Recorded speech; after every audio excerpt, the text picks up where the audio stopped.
क्या आप दो जानवरों की आवाज को पहचान सकते हैं? क्योंकि 96% लोग तो जानवरों की आवाज को पहचान ही नहीं पाते हैं।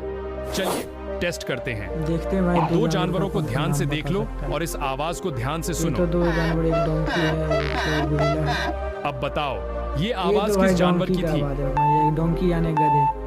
इसको भी पता था ये भाई, आवाज जरूर थी बताना। गधे की। जिसे पहले से पता था सिर्फ वही लाइक करेंगे।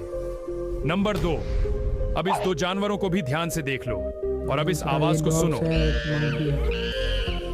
ये तो भाई मंकी अब बताओ, ये था। आवाज भाई किस जानवर दूसरा की का थी? जिसको उसको पता है भाई, सब्सक्राइब एंड लाइक जरूर करें। अगर आपने इस जानवर की कितना आवाज को पता है। पहचान लिया तो सब्सक्राइब का बटन दबाकर कमेंट में इस जानवर का नाम बताओ।